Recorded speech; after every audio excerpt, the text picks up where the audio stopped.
صلي وسلم وبارك على سيدنا محمد عليه افضل الصلاه والسلام. عاملين ايه يا رب؟ كلكم تكونوا بخير وسعداء ومبسوطين وفي احسن حال، اللهم امين يا رب العالمين. النهارده فيديو جديد وروتين جديد، اتمنى الفيديو يعجبكم. لو عجبك الفيديو ما تنسونيش باللايك والشير والسبسكرايب، ويلا بينا نشوف النهارده هنعمل ايه. ومعاكم منظر الاوضه اللي كانت متروقه وكانت حرفيا كانت زي الفل. ايه اللي حصل لها مش عارفه. يلا بينا نشوف الفيديو هيمشي معانا ازاي النهارده ونشوفوا هنعمل ايه. اول حاجه كده هنحط الكيسه كده. كان نفسي اسجل طبعا الفيديو كده وانزل لكم بقى الفيديو بصوته، بس للاسف الكائنات اللي حواليا كده ما كنتش عارفه اعمل منهم حاجه. ايش جرس يرن وايش تليفون يرن وحاجات كتير كتير كتير كتير. عاملين ايه؟ اخباركم ايه؟ وحشتوني جدا جدا جدا جدا. اتمنى كلكم تكونوا بخير وسعداء ومبسوطين وفي احسن حال، اللهم امين يا رب العالمين. طبعا زي ما انتم شفتوا كده الفيديو بتاعي كان عامل ازاي، فقلت بقى ايه ابدا بقى الم. طبعا ما عنديش حد مهمل غير ادهم، يعني اكتبوا له في الكومنتات كده، اشتموه عادي ما فيش مشكله. عندي ادهم مهمل. طبعا كل اللي عندهم ولاد اكيد عارفين ان الولاد مهمله جدا جدا جدا جدا. فانا كنت حابه ان انا انزل لكم الفيديو بصوته، عشان انا بخش الاوضه دي مش عارفه بيجيلي حاله كده عصبيه، واما بلاقي التعبي كله بيروح على الارض بتعصب جدا، ما تفهموش فيه ايه. فكان نفسي اسجل لكم الفيديو وانزله بصوته، بس طبعا يعني اللي حواليا البيئه اللي انا فيها ما مش مهيئه لي. فان شاء الله مره مع مره هتظبط معايا. المهم هنا عملت ايه؟ المهم شلت كل بقى الفرش، لان انا طبعا ايه بقالي كام يوم كده انا من في الشتاء من وقت للتاني بحب ان انا اغير الفرش ايه، يعني 3 مرات في يعني 3 مرات في الاسبوع، مرتين في الاسبوع كده يعني. بس طبعا انا لما عملت لكم الجوله في الشقه ما عملت لكم بقى، ما عملتلكوش تنظيفات في الشقه. انتوا عارفين ان انا كنت التنظيفات عاملاها وكان الشقه عندي زي الفل، فما كانش محتاجه تنظيفات عميقه. فانا قلت بقى ايه اعمل معاكم بقى ايه اللي افرش الملايات واغير الملايات. بصوا عليها حاجات غريبه. قولوا لي الفيزا دي إيه اللي طلعها من البوك بتاعي؟ مش عارفه. يعني فيزا مرميه على الارض بتعمل ايه؟ مش عارفه والله العظيم. بصوا الموز محطوط في الحلبه، والحلبه محطوطه في الشاي، والورق اللي بدفع فيه دم قلبي كده المذكرات بتترمي على الارض. وانا طبعا اقول لكم حاجه، انا مش من النوع اللي بلم واشيل، انا بلم وارمي في الزباله. اذا كان انتوا مش محافظين. طب انا تعبت من كتر ما انا بقول لموا المذكرات. انا بجد يعني هو على قد ما انا حاسه ان الترم قصير والترم على خلاص، احنا امتحانات بدر ابني اول يوم اللي هو يوم الاحد اللي هو هينزل لكم فيه الفيديو. انا بسجل لكم الفيديو دوت يوم السبت. بس الترم صغير والترم جرى، بس طبعا على بال ما بيخلص الترم بكميه تراب. بصي اتنرفزه. طبعا انا ما كانش ينفع ان انا اكمل بقى، لان أنا كنت فعلا اتعصبت. هدوم نضيف على هدوم وسخه، وعماله شمشم شبه القطط، مش عارفه ايه اللي نضيف من ايه اللي وسخ، والهدوم مرميه على المكتب وهدوم مرميه بين السراير. في ايه؟ في ايه يا جماعه؟ مش كده والله العظيم مش كده. الحزام بتاع الشنطه بتاعي ايه اللي جابه هنا، والفيزا ايه اللي جابها هنا، والايربودز بتاعتي. يعني انا بحب ان انا الايربودز والشاحن بتاعي ما بتشيلش من على الكومودينو من جنبي. جابوهم هنا بيعملوا ايه مش عارفه. الدباسه انا بخاف عليهم جدا من الدباسه، طالعين دباسه ومطلعين دبابيس. ربنا يهديهم ويصلح حالهم. طبعا اكيد كل اللي معاهم اطفال بيمروا باللي انا بمر بيه، وعارفين طبعا اللي انا المعاناه اللي احنا كلنا فيها. تعالوا بس تقولوا لي ايه رايكم في السوت القمر دي؟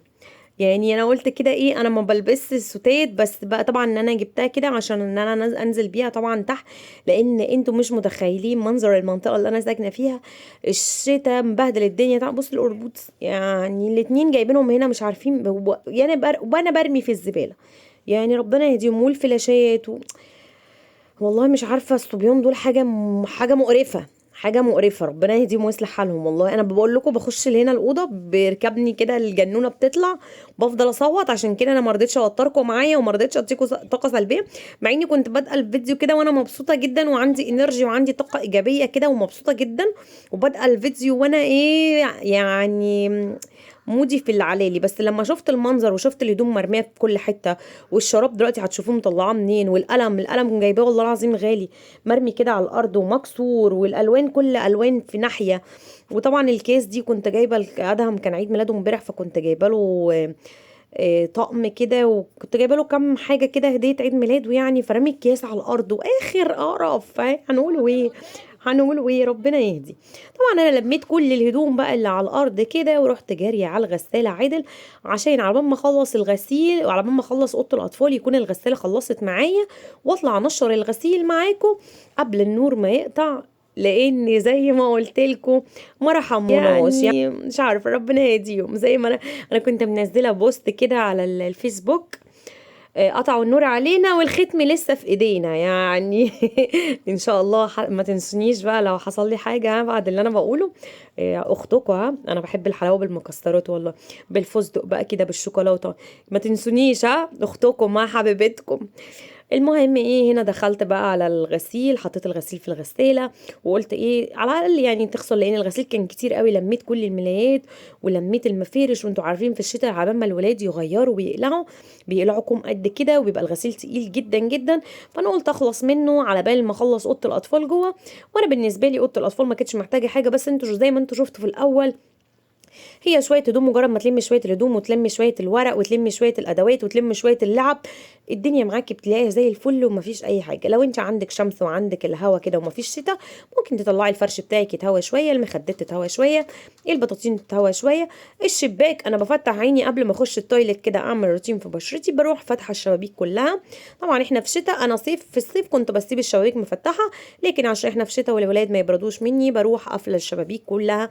المغرب بيدن عليا بروح مبخره شقتي وقافله شبابيكي كلها، بهيئ الدنيا كده، بيبقى الجو دفى. الشتاء حلو قوي قوي قوي قوي ان انتي تهيئي الدنيا كده، ونور هادي مع بقى مسلسل مع كوبايه سحلب كده.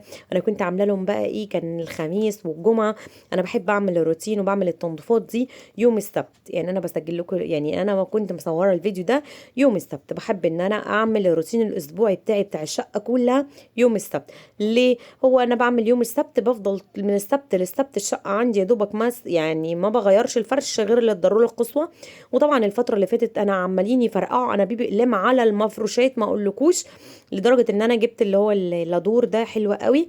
والمدار اللي هو اللي انا وريته لكم وانا بعمل الغسيل ده نسيت اتكلم فيه، ده منتج مصري بجد بجد بجد. انا ما كانش بيعجبني المنتجات المصريه، بس ده منتج مصري بتاع الغسالات الاوتوماتيك، حلو جدا جدا جدا جدا، وبينظف الغسيل وريحته بتقلب البلكونه وبتقلب الشقه كلها بريحه اللافندر والورد والياسمين. ريحته حلوه قوي. لو انتم بتستعملوا برسيل وبتستعملوا اريال وعندكم عاملين مقاطعه، ممكن تستعملوا مدار ده، حلو قوي قوي قوي قوي، هينظف معاكي وريحته يعني بتخلي الغسيل زي الفل. ده كان عامل 165 جنيه، كان حوالي 2 كيلو، كيلو اللي هو الصغنن ده، واحد بالورد وواحد باللافندر، ده كان عامل 165 جنيه، حوالي 3 كيلو ب 165 جنيه. فبالنسبه لي يعني العرض كان حلو قوي. وانا طبعا انا ما بيهمنيش الفلوس ولا العرض غير الريحه والنظافه. ففعلا من اكتر الحاجات اللي عجبتني جدا جدا، ومن اكتر الكواليتيات اللي هي المصريه، اللي احنا طبعا ما كناش بنشكر في الكواليتي المصريه، بس طبعا الكواليتي بتاعته حلوه قوي ومنتج حلو قوي. جربوه مش هتخسروا حاجه. ادينا بنجرب، واللي بيعجبنا بنكمل معاه، واللي ما بيعجبناش ما بيعجبناش بنرميه. قشطه، متفقين. هنا بقى رحت بعد ما شلت الملايات، سبت طبعا الشقه تتهوى، ورحت عملت الاكل للولاد، وبعدين رجعت. الاكل بتاع الولاد هنزله لكم في الفيديو بتاع المره الجايه، عشان انا قسمت الفيديو، انا عملت هنا تنظيفات، هنقسم لكم الفيديو على مرتين عشان ما بحبش ان الفيديو يطول معايا، عشان انتوا تشوفوا كده كده ما بتشوفوش الفيديو، كده كده الفيديو مش متشافه، كده كده مش بتشاهدوا مشاهده كامله. فاديني بعمل على قد ما بقدر، انا بعمل اللي عليا، وربنا عمره ما بيضيع تعب حد. الناس اللي بتقول المشاهدات قلت والفيو بتاع الفيديو بيقل والارباح بتقل، عادي، احنا مكملين كده كده مكملين، وكده كده لا هممنا ارباح ولا هممنا فيو ولا هممنا اي حاجه. المهم انا بعمل الحاجه اللي بحبها، انا ببقى مبسوطه جدا جدا جدا جدا وانا فاتحه الكاميرا وانا جايبه الرينج لايت وبصور لكم. وقلت لكم قبل كده لو في 2 3 بيحبوني فدول على راسي من فوق. اما الناس الجديده اللي دخلت بقى معايا ونورتني، دول حبه، بصوا انتوا في القلب كده والله العظيم، يعني ربنا يديمكم نعمه في حياتي ويخليكم ليا، وتفضل عيلتي تكبر بيكم كده، كل يوم عيلتي بتكبر بيكم، ببقى مبسوطة جدا جدا جدا من كلامكم ومن لايكاتكم. كلامكم ده في حتة تانية، يعني كلامكم ده بيخش القلب كده وبيخليني ابقى مبسوطة جدا، ببقى طالعة كده ان انا عندي عارفين ان انتوا ببقى حابه ان انا اكيد يعني هشوفكم وتشوفوني وانزل فيديو، ببقى حابه كده. لكن لما ببقى محبطه والعلم بيها ربنا، ما بحبش ان انا امسك الرينج لايت كده ولا اصور ولا ليا نفس. بس انا طبعا طالعه كل انرجي وكل طاقه، وبحب ان انا اطلع اديكوا طاقه ايجابيه، واحب ان انا اعمل حاجه كلكم تستفادوا لو بحاجه بسيطه. عايزاكي تقومي وتتشجعي في مش عارفه مين كده، في كومنت جالي انا مش قادره اقوم ومكسحه ومش هغير منك ومش قايمه من مكاني، انا عندي كسل السنين. انا مش عارفه كان اسم القناه ايه، بس عايزه اقول لك ربنا يديك الصحه والعافيه وطولة العمر اللي يخليكي تخدمي ولادك من غير ما تحتاجي لحد. فقومي كده وبلاش الكسل يسيطر عليكي كده. عايزاكي تقومي وتغيري مني وتتشجعي مني وتقومي تشوفي ايه اللي وراكي، عشان لسه الشتاء ما جاش. عايزه اقول لكم انا كنت لابسه السوت دي وكنت حرانه جدا جدا جدا جدا، مع اني كنت قايمه من النوم سقعانه وبردانه ومش قادره اقوم من مكاني. رحت قايمه مشغله سوره البقره واستعذت بالله من الشيطان الرجيم كده، وقلت النهارده لازم اعمل اوضه الاطفال. بما اني بقى النهارده السبت، انا النهارده السبت بعمل الروتين اللي هو يوم السبت ده. ليه؟ بيبقى الولاد كلهم في الدروس وبيبقى البيت فاضي عليا، مفيش غير ايه، الاستاذ موزه كده هو اللي معايا، تلاقيه عمال يور كده ورايا وطبعا طول ما موزه معايا مش هعرف اعمل اي حاجه ولا اطلع لكم في فيديو. ده كان سبب من ان انا مش عارفه اطلع الفيديو بصوته، فهو موزه اللي كان بيلف ورايا. فبحب بقى هم، لكن هم طول ما هم موجودين بيكركبوا الدنيا ومش بيحس بالنظافه والدنيا بتتبهدل معايا بسرعه. فقلت بقى بما انهم هم كلهم بره، فانا اعمل الروتين. وبيبقى طالعين طبعا من خميس وجمعه بقى وفشار واكل وخروج مثلا، والسراحه اتبهدلت والدولاب اتبهدل وفي غسيل خروجات. بحب ان انا اعمل الروتين ده من الاسبوع للاسبوع، اللي هو بيبقى يوم السبت بتاعي. انا بعمل التنظيف الاسبوعي بتاعي يوم السبت. اما المطبخ والحمام انا ايدي فيهم يوميا. عرفتوا التنظيف الاسبوعي بتاعي امتى؟ ليه؟ عشان انا بيبقى الولاد اجازه و... وطبعا بنبقوا خارجين، بنبقوا الدولاب متبهدل، السراحه متبهدله، الدنيا عندي متبهدله. بقوم الصبح يوم السبت بقى كده والولاد كلهم بره، بروح عامله بقى التنظيف العميق بتاعي على مزاج بقى وروقان وقايمه رايقه والدنيا حلوه. مع ان الدنيا بتبقى يعني يوم السبت دوت في ناس كتير ما بتحبش يوم السبت، بس عادي انا الايام كلها بتاعت ربنا حلوه، فعادي مش فارقه معايا. المهم هنا رحت فرشه طبعا برضو من اهم الحاجات اللي انا قلت لك عليها. طبعا انا كان عندي مفرش زي اللي هو السبونج بوب الاصفر ده، بس الشتاء اللي فات كان الشتاء جامد قوي وطار مني مفرشين والله العظيم. المفرش الاصفر ده طار، والتاني دوت بتاع السرير بتاعي، فقلت اخدته. اهم حاجه مش لازم الشكل، اهم حاجه النظافه، واهم حاجه الولاد يكونوا نايمين كده في مكان نظيف، واهم حاجه الراحه النفسيه. فانا رحت فرشه، يعني مش مشكله ان الاتنين يكونوا زي بعض، مشي حالك باي حاجه. وبالنسبه للسجاده، شايفين السجاده دي؟ فاكرين السجاده دي بتتفرش في الريسبشن بره، ومعاها واحده تانية قبل رمضان، وانا بشيل السجاد التاني بغسله. بس طبعا انا قلت تغيير للعين، ستاره مكان ستاره، سجاده مكان السجاده، هتلاقي الدنيا معاكي راقت، وهتلاقي الدنيا معاكي بقت زي الفل. والتغيير مطلوب في كل حاجه، في كل حاجه. هتلاقوني يعني طاقه كده. انا بصوا بحب ان انا اغير من وقت للتاني، مش وقت للتاني، انا مجنونه والله العظيم مجنونه. انا من وقت للتاني كده، مش بوقت بعيد، بحب ان انا اغير كل حاجه. احب ان انا اغير في نفسي، اغير في الشقه. اهم حاجه اعمل الحاجه اللي انا بحبها، اهم حاجه اعمل الحاجه اللي ترضيني، اهم حاجه ان اعمل الحاجه اللي تخلي معنوياتي كده مرتفعه فوق. فانتي حاولي على قد ما تقدري، اعملي الحاجه اللي تحبيها. اقعدي مع الناس اللي بيدوكي طاقه ايجابيه، اقعدي مع الناس اللي بتحبيهم، ابعدي عن الناس السلبيين، ابعدي عن الناس المؤذيه. بلاش تهملي في نفسك، بلاش تكسلي في نفسك. حاولي كده تبصي لنفسك كده، وحاولي تغيري من نفسك، وحبي نفسك وحبي بيتك وحبي عيالك وحبي جوزك وحبي دنيتك. هتلاقي الدنيا معاكي 100 فل و14. ما تقعديش شايله طاجن ستك وربطالي القمطه على دماغك وعماله تنضفي، واه يا انا يما، اه يا انا يا غلبي، اه يا حستي السودا يا انا يما، يا مرك يا مهجه، يا صغيره على الهم يا لوزه. وبقعد اشوف الناس عماله ترضح كده وفرشه الملايات. فاحنا ملناش دعوه بيهم، احنا ستات شطورات كده. عايزاكي تقومي وتتشجعي وتشوفي وراكي ايه، وتعملي اللي وراكي بالراحه واحده واحده. شوفي انت بتحبي تعملي ايه، زي ما قلتلك.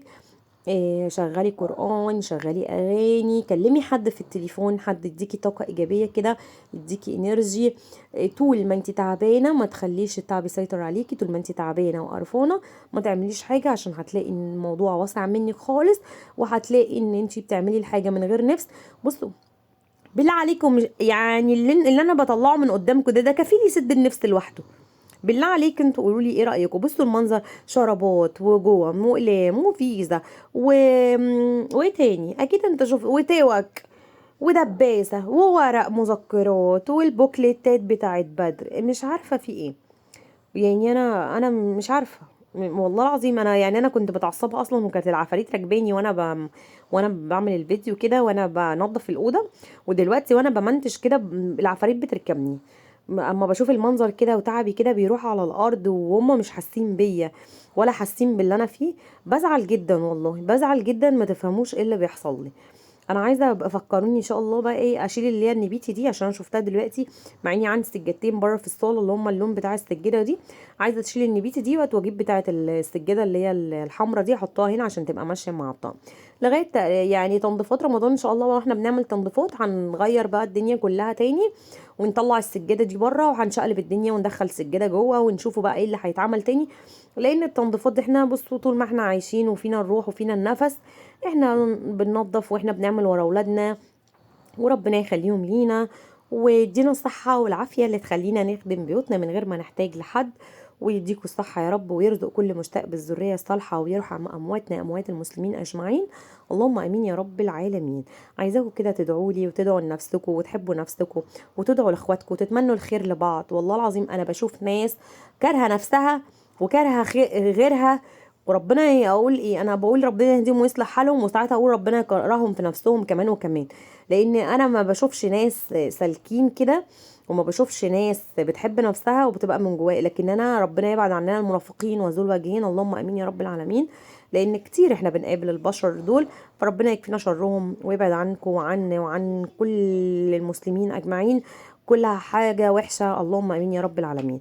بصوا هنا بقى، هنا الراحه النفسيه اللي بجد. هنا انا كان معايا البخاخه بتاعتي القمر دي. البخاخه دي فيها شويه معطر كده، معطر من بتاع المنظفات، بزيت الياسمين، بزيت الياسمين واللافندر والورد البلدي. انا جايبه من عند بتاع ب10 جنيه، قلت له عايزه ب10 جنيه زيت لافندر وياسمين وورد بلدي. حطيتهم كلهم في البخاخه وحطيت عليهم شويه ميه. بستعملهم لكل حاجة، بستعملهم للأسطح وللخشب وللمفروشات لكل حاجة. جربي بقى ان انت تجيبي زيت كده وتحطي الزيت في بخاخة وترشرشي، الريحة بتاعته بتثبت على المفروشات بطريقة بنت لذينة. انا لما باجي اغير المفروشات من وقت للتاني كده، لما محتاجه طبعا عشان جيوب الانفيه، انا الحمد لله الحمد لله انتوا تلاقوا صوتي كده ايه الى حد ما حلو كده ومحترم. انما بقى كتر البخور وكتر المعطرات وكتر الديتول وكتر الحاجات دي بتخليني ان انا اساسا مناخيري بايظه، وبيرجع لي تاني المناخير الجيوب الانفيه تبوظ. فعلى ايه احنا بغينا عن كل دوت، ومش عايزين الدنيا تبوظ معانا، احنا عايزين على قد ما نقدره ربنا يطلعنا كده من الشتاء. انا بحبه وزي ما قلت لكم الشتاء دوت في قلبي كده. بس طول فترة الشتاء تقريبا انا تعبانة وعندي برد والدور وحش وعمالة اخفف وشطي. انا اتحريت هنا قلعت والله العظيم، يعني انا وانا بعمل لكم كده الفيديو اتحريت قلعت، لان الصوت دي تقيلة جدا جدا جدا، فقلت اصور لكم بيها يعني. حررتني من كتر الشغل وكده، حررتني. فالمهم هنا بقى ايه، بعد ما خلصت الغساله والاوضه طبعا شفتوها كانت عامله ازاي، والاوضه بقت فله مش محتاجه لا بخور ولا معطرات ولا اي حاجه. هو البخاخه اللي انا عاملاها ديت هي خلت الاوضه ريحتها حلوه، وطبعا مع فتحه الشباك ضيعت اي روايح في الاوضه ووقت الاوضه معايا زي الفل. بعد ما خلصت الاوضه بتاعتي رحت طالعه الغساله، كانت خلصت الغسيل رحت طالعه منشره الغسيل معاكم. كان خلاص تقريبا كده الدنيا هتضلم والنور هيقطع، فانا كنت عماله اجري جري جري جري جري جري. ليه يا شوشو؟ بحيث ان انا اخلص لك الفيديو قبل النور ما يقطع.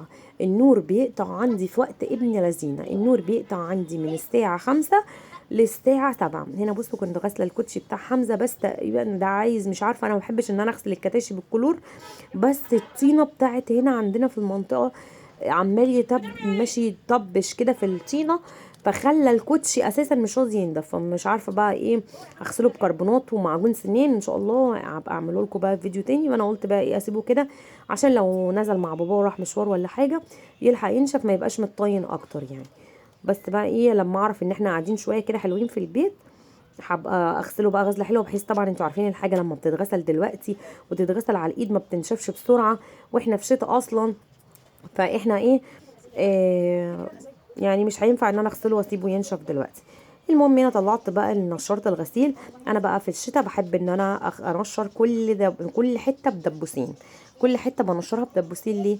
عشان الشتاء الهوا جامد عندي، كل شتاء لازم اطلع بخساير، مع اني كان عندي المنشر اللي هو جوه ده انا ما بحبوش، ما كنتش انشر كده والغسيل يهفهف كده على الحبال، ما احبش ان انا انشر على المنشر. فانا بحب ان انا انشر كده كل حته بدبوسين عشان يمسك جامد، عشان مش ناقصين خساير. والله العظيم المفارش انا زعلت عليها جدا. انا زي ما قلت لكم طار مني مفرشين وطار مني بطانيه الشتاء اللي فات ده، فانا كنت ملدوعه. فانا بقى طلعت انشر كده على المنشر بتاعي القمر ده، وبعد ما بخلص كده بروح، طبعا كان في غسيل تاني في الغساله، بس انا قلت بقى انشر ده قبل الدنيا ما تضلم معايا والنور كان قاطع. وبعدين بعد ما بخلص خالص بنزل التندة بتاعتي وبقفل الشباك، وبخش بقى اضلم الدنيا كده واعيش بقى جو دافي كده مع اولادي واسرتي وبيتي وحياتي. وده كان يومي النهارده. اتمنى الفيديو بتاعي يكون عجبكم. لو عجبك الفيديو بتاعي ما تنسونيش باللايك والشير والسبسكرايب، واستنوني بقى في فيديوهات تانية كتير، هتوحشوني. الى اللقاء.